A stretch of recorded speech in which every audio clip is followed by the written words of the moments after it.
नमस्कार मित्रांनो, सुस्वागतम. ठरलं तर मालिकेच्या आजच्या भागामध्ये अगदी मनपूर्वक मी तुमचं स्वागत करते. आजच्या भागामध्ये आता प्रतिमा आत्या आणि सायली मात्र आता रविराजला केक भरवायला जातात. आता जेव्हा ते रविराजला केक भरतात तर प्रतिमाला एक असा आश्चर्याचा धक्काच बसतो. आता सगळ्यांना सुद्धा आश्चर्याचा धक्का तर बसलेलाच असतो. तेव्हा आता प्रतिमा आत्या रविराज काकांना म्हणते की रविराज काका, हे बघा, जेव्हा मात्र मी सायलीला तिच्या वाढदिवसाच्या दिवशी केक भरवायला जायचे त्या दिवशी मात्र आपली तन्वी सुद्धा असंच केक अगदी माझ्या हाताने आणि तिच्या हाताने तुम्हाला भरवायची. तेव्हा आता हे सगळं तुम्हाला आठवते का? तर आता प्रतिमा आत्याला हा सर्व 25 वर्षाचा भूतकाळ आठवल्यानंतर आता सर्वांना फार असा आनंद होतो. तेव्हा आता लगेच पूर्णाई प्रतिमा आत्याजवळ खुश होत येते आणि विचारते की प्रतिमा, अगं तुला हे सुद्धा आठवते का? तर प्रतिमा आत्या खुश होत हो असं म्हणतात. तेव्हा आता सगळ्यांचा आनंद गगनात मावेनासा होतो. सगळ्यांचे चेहरे आता खुलतात, कारण प्रतिमा आत्याला आता सर्व व्यवस्थित आठवायला सुरुवात होते आणि प्रतिमा आत्याची स्मृती परत आलेली असते. आणि सायलीला सुद्धा तिचा भूतकाळ आठवतो की रविराज काका आणि प्रतिमा सोबत आपल्या आईबाबांसोबत ती आपला बर्थडे याचा केक कापत असते आणि रविराज काका आणि प्रतिमा आत्या तिला बर्थडे विश करत असतात. तेव्हा आता सायलीला हे सर्व आठवत असताना खूप त्रास होतो. तिला चक्कर येते. ती आपल्या हात डोक्याला लावून आता सगळं काही अगदी ती आठवत असते. रविराज काकांना ती पेन वगैरे आहे तर ते सर्व आणून द्यायची. आता रविराज काका हे पूर्णपणे तिला त्या अगदी भूतकाळामध्ये दिसतात आणि आता सायलीला चक्कर येते आणि सायली खाली पडते. आता सगळेजण सायलीजवळ धावतात की सायलीला काय झालं असेल. तेव्हा लगेच आता अर्जुन धावतच येतो की सायली काय झाले. रविराज काका सुद्धा विचारतात की सायली, अगं सायली बाळा काय झाले. प्रतिमा आत्या सुद्धा आणि रविराज काका सायलीला नक्की काय झाले असेल म्हणून त्यांचा सायलीसाठी तिळतिळ जीव असा तुटत असतो. प्रतिमा घाईने कल्पनाला पाणी आणायला सांगते. तेव्हा आता कल्पना पाणी घेऊन येते. प्रतिमा आत्या तिच्या चेहऱ्यावर पाणी शिपडतात. आता अर्जुन तिला पाणी पाजतो. तेव्हा सायली कुठे शुद्धीवर येते. प्रतिमा आत्या विचारते की बाळा अगं काय होतं आणि आता बरं वाटतं का? सायलीने आपल्या डोक्याला हात लावलेलाच असतो. तिला आता ते आठवत असल्यामुळे तिला खूप त्रास होत असतो. तेव्हा मात्र आता प्रताप अश्विनवर ओरडतो. अश्विनला म्हणतो की अश्विन, अरे तू असंच बघत उभा राहणार आहेस का? अरे चेक कर आणि तुझ्यातील डॉक्टर कुठे हरवला? त्यावर आता अश्विन लगेच म्हणतो की सॉरी डॅड, मी चेक करतो. तर सायली म्हणते की नाही, मी बरी आहे आता. तेव्हा आता प्रतिमा आत्या विचारते की सायली, अगं अशी कशी चक्कर आली तुला?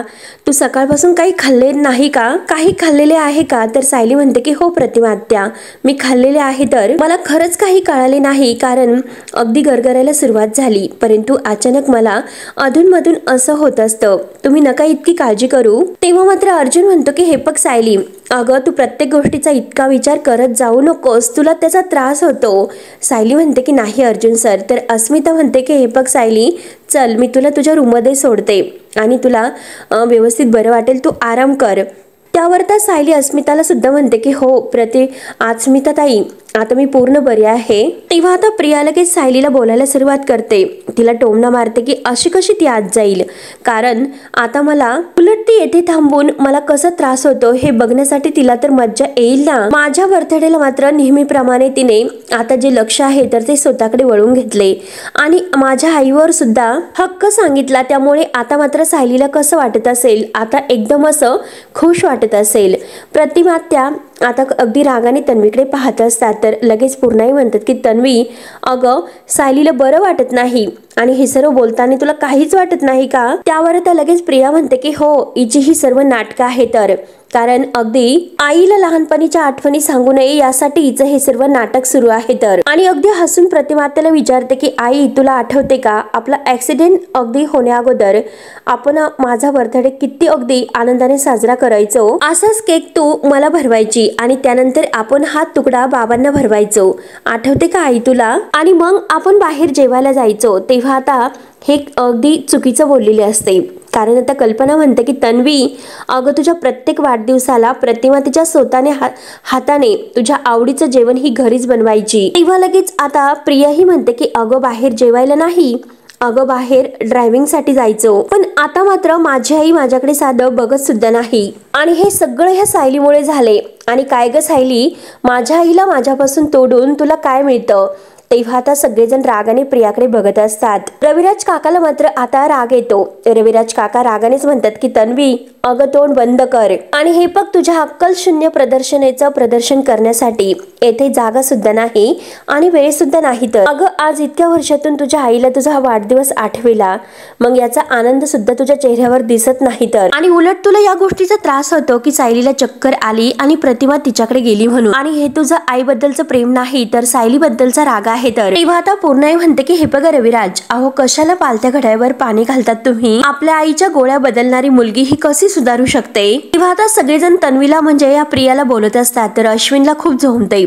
अश्विन लगेच पूर्णाजीला म्हणतो की पूर्णाजी, अगं तू तरी तन्वीला समजून घे. मान्य आहे की तिच्याकडून चूक झाली आणि त्या गोष्टीचा तिला पश्चाताप सुद्धा होतोय, आणि अगं आपली आई ही त्या सायलीवर प्रेम करते हे मात्र तिला सहन होत नव्हते. आणि सांग कुठल्या मुलीला हे सर्व आवडेल बरं? तेव्हा सचिन लगेच आता अस्मिताला विचारतो की अस्मी, अगं हे बघ, तन्वीने स्वतःच्या आईच्या गोळ्या बदलल्या तरी सुद्धा अश्विन आता त्या तन्वीचीच बाजू घेतो का? तेव्हा अस्मिता म्हणते की अरे तुला जर त्याचा एक एक किस्सा सांगितला तर तू अगदी वेडा होशील, कारण तो इतका वेडा झालेला आहे बायकोच्या प्रेमामध्ये, अगदी वेडा झालेला आहे तो आपल्या बायकोच्या प्रेमात. अगदी परफेक्ट उदाहरण आहे तो अश्विन. त्यानंतर आता प्रताप अश्विनला म्हणतात की हे बघ अश्विन, अरे तू सुद्धा तिची बाजू घेणार होतं हे आम्हाला माहिती होतं, पण आता सगळं काही तुझ्या मनासारखे झाले. तू तिचा वाढदिवस साजरा केला आणि अगदी आरडा ओरडा सुद्धा झाला, त्यामुळे झाले ना तुझ्या मनाचे समाधान. त्यामुळे प्लीज तू आता तरी शांत राहा आणि या घरामध्ये अगदी थोडंसं तरी पॉझिटिव्ह वातावरण राहून दे. तेव्हा मात्र आता सगळेजण एकमेकांकडे पाहत असतात. अश्विन आणि प्रिया मात्र यांचा चेहरा अगदी बघण्यासारखा होतो. ते अगदी रागाने पाहत असतात. आणि तेवढ्यात सचिन आता अस्मिताला अगदी थोड्याशा मोठ्या आवाजात म्हणतो की अस्मी, अगं मी काय म्हणतो, तू सायली वहिनीबद्दल आणि प्रतिमा आत्या यांच्या बॉन्ड बद्दल सांगायची. आणि हे बघ, अगं जरीही मी त्या दोघींना बघितलेलं नसेल तरी सुद्धा या दोघींना बघितल्यानंतर मी असं म्हटलं असतो या दोघी सख्या मायलेक आहेत. तर आता हे म्हटल्यानंतर आता प्रतिमा आत्या आणि सायली एकमेकांकडे पाहतात.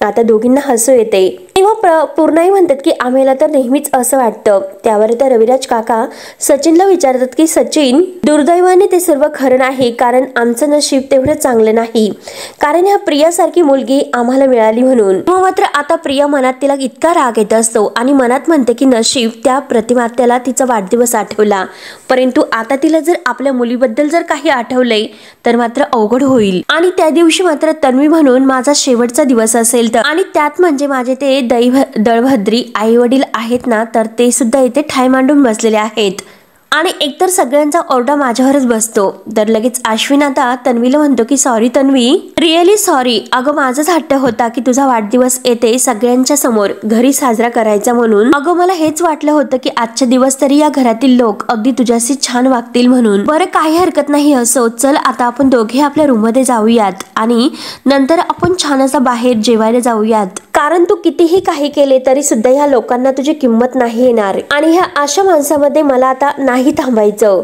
असे बोलून आता तो तन्वीच्या हाताला धरतो आणि त्या तन्वीला म्हणजे प्रियाला तेथून रूममध्ये घेऊन जातो. आता सर्वजण हे पाहत असतात.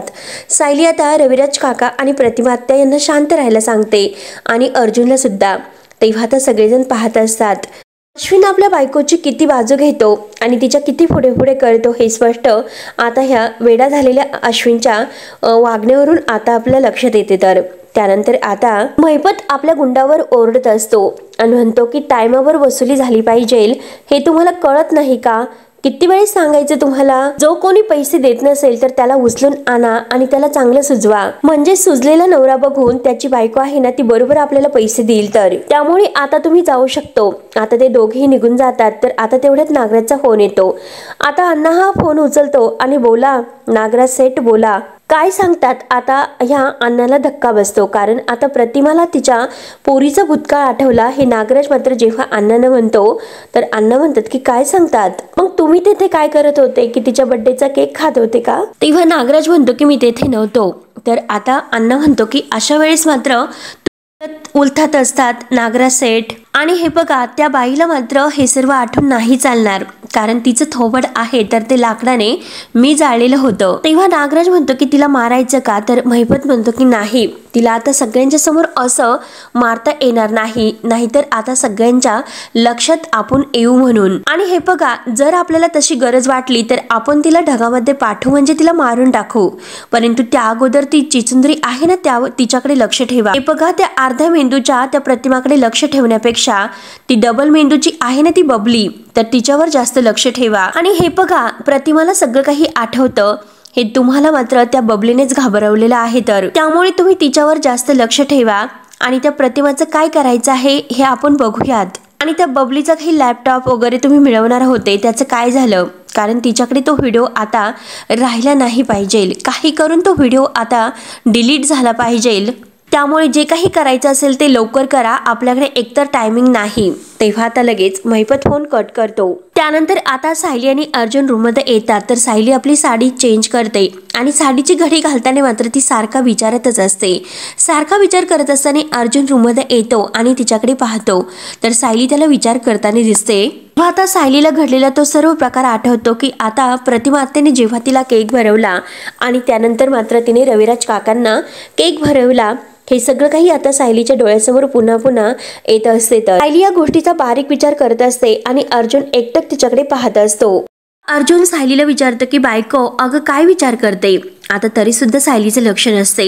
अर्जुन पुन्हा आता बायको म्हणून सायलीला आवाज देतो. तेव्हा सायली आता अर्जुनकडे पाहते. तेव्हा आता सायली काही उत्तर देत नसते. तर अर्जुन पुन्हा खुणावत तिला विचारतो, तरी सुद्धा आता सायली काही उत्तर त्याला देत नाही. आणि न बोलता मात्र ती आता ती साडी आहे तर त्याची घडी वगैरे घालून ती कपाटामध्ये ठेवून देते. तेव्हा अर्जुन परत सायलीला विचारतो की अगं मी तुला काहीतरी विचारलं. तर सायली म्हणते की तुमच्याशी बोलून काय उपयोग आहे? तर कारण तुमचा माझ्यावर म्हणजे माझ्या बोलण्यावर विश्वास नाही, तुम्हाला फक्त पुरावे लागतात. त्यावर आता अर्जुन समजून घेतो. अर्जुन म्हणतो की अच्छा, म्हणजे आता सुद्धा तू तुझ्या आईबाबांचाच विचार करते. तर त्यावर आता सायली म्हणते की नाही, तर प्रतिमा आत्याचा विचार करत होते. आणि आज मात्र बर्थडेच्या वेळेस जे काही घडलं ते तुम्हाला बघितलंच असेल आणि तुम्हाला ते आठवत नाही का? तर जे काही घडले तर त्या गोष्टीचा मी विचार करते. प्रतिमा आत्याला आता तन्वीची लहानपणीची जी गोष्ट आहे तर ती माझ्याबरोबर करावीशी वाटली. तेव्हा आता अर्जुन आता खुश होत म्हणतो की हे बघ सायली, ते तर आहे, कारण तुमच्या दोघींचा बॉन्ड मात्र किती स्ट्रॉंग आहे हे सुद्धा आम्हाला माहिती आहे. तेव्हा आता सायली म्हणते की हे बघा अर्जुन सर, मला जे काही बोलायचं असेल ते बोलून द्या, तोपर्यंत मात्र तुम्ही काहीच बोलायचं नाही. अर्जुन लगेच आता हाताची घडी घालतो आणि आपल्या तोंडावर बोट ठेवतो. सायलीला फार आता हसायला येते. तेव्हा आता सायली म्हणते की हे बघा अर्जुन सर, तुम्ही ज्या गोष्टीला बॉन्ड म्हणतात तर त्याला मी अगदी माझ्या मनातील एक असं प्रेमळ नातं मानते. आणि जे नातं फक्त आपल्या आई बरोबर, प्रतिमा आत्यांबरोबर आणि पूर्ण आजी बरोबर, आणि मी आपल्या घरी येण्या अगोदर मात्र रविराज काका आणि प्रतिमा आत्यांना तर नाही, परंतु रविराज काकांना भेटले होते. तर तेव्हा मात्र आता सायली आणि रविराज काका यांची पहिली भेट मंदिरात झालेली असते आणि त्यांनी सायलीच्या डोक्यावर हात ठेवून सायलीला आशीर्वाद दिलेला असतो. हे क्षण मात्र सायलीला अगदी आठवतात. जेव्हा आता रविराज काका मला पहिल्यांदा भेटले होते आणि त्यांनी माझ्या डोक्यावर ठेवून आशीर्वाद दिला होता, त्यावेळेस मात्र मला काय वाटले हे मी शब्दात नाही सांगू शकत. परंतु आता मात्र मी माझे जन्मदाते ज्यांना मानत आहे, जे आई वडील माझे आई वडील बनून या घरामध्ये आले, त्यांच्याबद्दल मला कोणतीही गोष्टी आणि कोणतेही प्रेम नाही जाणवत. असं का होत असेल? आता सायली मात्र अर्जुनला हा प्रश्न विचारते. अर्जुनचं मात्र अजूनपर्यंत तोंडावर बोट असते. सायली पाहते अर्जुन सर का उत्तर देत नसतील. तेव्हा आता सायलीच्या लक्षात येते. सायली म्हणते की हे बघा अर्जुन सर, माझं बोलणं झालेलं आहे. तर तेव्हा आता अर्जुन तोंडावर बोट काही काढत नाही आणि म्हणतो की हे बघा मिलॉर्ड, मला बोलण्याची परमिशन हवी आहे, तर मिळेल का? तेव्हा आता सायली चिडते. सायली म्हणते की झाली ना मस्करी सुरू, मी तर काही बोलणार नाही, म्हणून रागाने ती अगदी तावताव झोपायला जाते. तर अर्जुन आता तिचा हात धरतो आणि नाही अगं सायली, नाही मी बोलतो, आणि तिला अगदी खाली बसवतो आणि म्हणतो की रिलॅक्स, जरा शांत हो. आणि म्हणतो की हे बघ बायको, मला तुझ्या फिलिंग्स आहेत ना ते कळतात. अगं तुझे आई बाबा हे आत्ताच भेटलेत आणि त्यांच्यासोबत थोडंसं कनेक्शन व्हायला अगदी थोडासा वेळ तर लागेलच, कारण तुला त्यांना समजून घ्यायला, अगदी तू त्यांचीच मुलगी आहे हे त्यांना सिद्ध करायला थोडासा वेळ तर लागेलच. आणि त्यात म्हणजे ते थोडेसे विचित्र आहे, थोडेसे लाऊड सुद्धा आहे. तर त्यामुळे हे बघ सायली, अगं तुला थोडासा वेळ लागेल कनेक्शन फील होण्यासाठी. त्यावर तर सायली विचारते की हे बघा, जरीही मला त्यांच्याशी मॅच करून घ्यायला वेळ लागत असेल, परंतु त्यांचे विचार, त्यांचं बोलणं, त्यांचं राहणीमान, ही कोणतीही गोष्ट माझ्याशी कोणत्याही गोष्टीची मॅच का होत नाही. तर त्यावर आता लगेच अर्जुन सायलीला समजावतो की हे बघ अगं सायली, मुलं हे कधी आईबाबांसारखे नसतात. अगं तन्वीचंच उदाहरण घे, ती आहे का तिच्या आईबाबांसारखी? अगदी त्यांच्या विरुद्ध आहे ती, ऑपोजिट. आणि हे बघ सायली, अगं तुझ्यावर लोखंडांचे नाही तर मधुहोनचे संस्कार झालेले आहे, म्हणून तू अशी संस्कारी आहे तर, आणि म्हणून तू त्यांच्यापेक्षा वेगळी आहे. तर सायली चिडते. सायली म्हणते की हे बघा, तुम्हाला कितीही काही सांगायचं झालं तरी सुद्धा मी जे काही सांगते ते तुम्हाला नाही पटत, त्यामुळे माझ्याशी तुम्ही बोलू नका. तर तेव्हा आता सायली रागाने आपलं बेडशीट वगैरे घेते आणि अंगावर घेऊन ती आता रागाने झोपते. अर्जुन तिची मनवणी करत असतो की हे बघ अगं सायली, तू चिडू नको, का चिडतेस इतकी? अगं शांत हो जरा. अगं तू चिडू नकोस बरं. ए बायको, अगं रागून झोपायचं नसतं, म्हणून तो बायको म्हणून सायलीला आता आवाज देत असतो. तेव्हा आता सायली ऐकायला तयारच नसते. तर अर्जुन म्हणतो की आता नक्की मी काय करू, कारण आता हिचा राग घालवण्यासाठी काहीतरी मला करावे लागेल. आणि तेवढ्यात त्याच्या डोक्यामध्ये एक आयडिया येते आणि त्याचा चेहरा लगेच खुलतो आणि ती आयडिया तो आता सायलीवर वर्क करण्याचं ठरवतो. आणि तेवढ्यात आता तो खाली येतो, कारण त्याला आता सायलीला खुश करायचं असतं. आणि तेवढ्यात खाली आल्यानंतर किचनमध्ये आता डब्यांचा आवाज आहे, तर तो त्याच्या कानावर पडतो. आता बघतो तर काय, मैना काकू मस्त लाडूवर ताव मारत असतात. अर्जुन लगेच समोर येतो आणि म्हणतो की मैना काकू.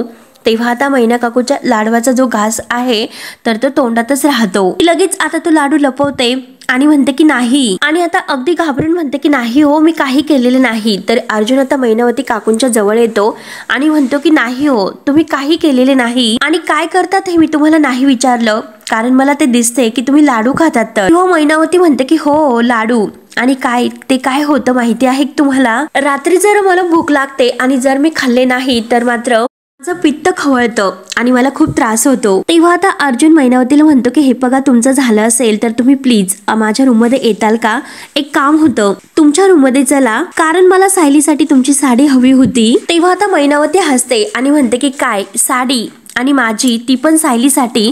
अर्जुन म्हणतो की हो, आणि डोक्याला हात लावत म्हणते की अरे देवा, सायली कशी माझी साडी नेसणार आहे? तर अर्जुन म्हणतो की नाही, तिला नेसायला नाही, तर तुमची जी साडी आहे ना तर तिच्या अंगावर पांघरायला हवी आहे. तर आणि कसं आहे की आईची साडी जर तिच्या अंगावर पांघरली तर तिला आईचं प्रेम मिळेल, आणि आईच्या त्या जिव्हाळ्याच्या प्रेमामुळे तिला अगदी मायेची ऊब लागेल आणि अगदी गाढ झोप तिला लागेल, म्हणून मी तुमची साडी सायलीसाठी मागितली होती. तर आता मैनावती हसते आणि म्हणते की हो हो, हसते, आणि एवढंच आहे का?